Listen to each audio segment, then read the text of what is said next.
पुन्हा एकदा जातोय आझाद मैदानात, जिथे आपले प्रतिनिधी पंकज दळवी आपल्या सोबत आहेत अधिक ताजे अपडेटसाठी। पंकज, या क्षणी तिकडचे काय अपडेट्स आहेत? मुख्य मुद्दा म्हणजे आझाद मैदानाच्या बाहेर सुद्धा जमलेली गर्दी, आणि दुसरा मुद्दा आंदोलक सध्या काय सांगतायत, काय म्हणतात, काय भावना व्यक्त करतात? पंकज,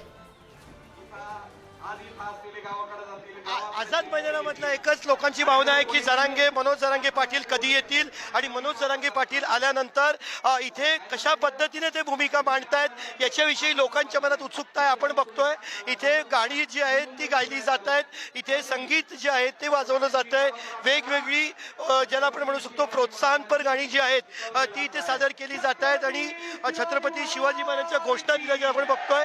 सगळे जे आहेत ते एक मराठा लाख मराठा अशा लिहिलेल्या टोप्या ज्या आहेत त्या इथे घातलेल्या आहेत।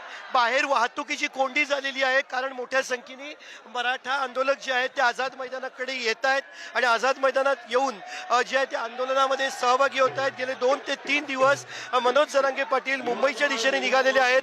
ते मुंबईमध्ये येणार नाही येणार, नियमामध्ये ते आंदोलन करणार का, एकच दिवस बसणार का, या सगळ्या गोष्टींची चर्चा सुरू आहे। आपण बालुशा माने आपल्यासोबत आहे, त्यांच्याशी बोलू। बालुशाजी, बाहेर मोठी कोंडी झालेली आहे, वाहतुकीची अडचण होते, लोकांनी यायला काय सांगाल तुम्ही? कशा पद्धतीने यावं आंदोलकांनी? काही झालं, कुठेही झालं तर असंही आम्हाला मुंबई जामच करायची आहे। मुंबई जाम केल्याशिवाय सरकारचं तोंड उघडणार नाही, नाक दाबल्याशिवाय तोंड उघडणार नाही, आपण अशी भाषा बोलतो। आज आपण पाहताय की अगदी लहान थोरांपासून मराठा बांधव एकाच आदेशावरती आलेत आहेत, ते म्हणजे दादांच्या आदेशावरती। अजून किती आमची परीक्षा घेणार आहात, आणि सरकारचीच आता परीक्षा आहे, सरकारने या सर्वांची व्यवस्था करतंय की नाही। आज महाराष्ट्रावरती पूर्ण जगाचं लक्ष लागलेलं आहे, कारण एकमेव सामर्थ्यशाली आणि प्रामाणिक नेतृत्व जरांगे पाटील येतो। आपण काही महिलांशी संवाद साधणार आहोत की त्या चिखलामध्ये सुद्धा जे आहेत त्या पुढे बसलेल्या आहेत, आणि आपण त्यांच्याशी बोलू। तुम्ही सांगा, तुम्ही कुठनं आलेला? जालनावरून आलेला आहेत। मनोज जरांगे पाटलांची वाट बघताय तुम्ही, थोड्या वेळात ते येतील? येऊ लागले म्हणे ना, येतात ना।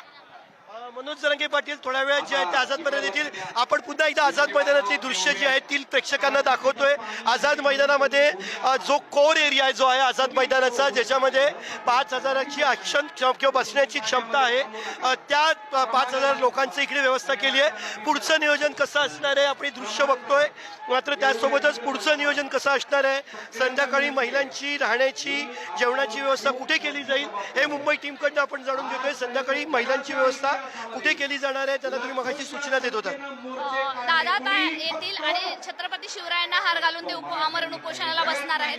दादांसोबत हजारो बांधव सुद्धा तुम्हाला उपोषणाला बसताना दिसतील। त्याचबरोबर आपण पाहतोय की खूप साऱ्या आमच्या महिला भगिनी आलेल्या आहेत, त्यांची आम्ही व्यवस्था, राहण्याची व्यवस्था संध्याकाळी, कारण महिलांचे प्रॉब्लेम विशेष असतात, त्यांना एवढं मैदानात दिवसभर रात्रभर आम्ही ठेवणार नाही आहोत। शिवाजी मंदिरला केलेली आहे, आणि तिथे सर्व महिलांनी संध्याकाळी राहण्याची आणि खाण्याची व्यवस्था आम्ही करण्याचा प्रयत्न करतोय। परंतु आम्हाला असं वाटतं की सरकारने विचार करावा, कारण आमचं प्रत्येक नियोजन फेल आहे। एवढ्या संख्येने येतात आहे, रात्रभर सुद्धा आम्ही इथंच होतो, आम्ही स्वतः आमच्या घरी काही महिलांना घेऊन गेलो तरी सुद्धा आम्हाला ते करता आलं नाहीये। आता तरी याचा सरकारने विचार करावा।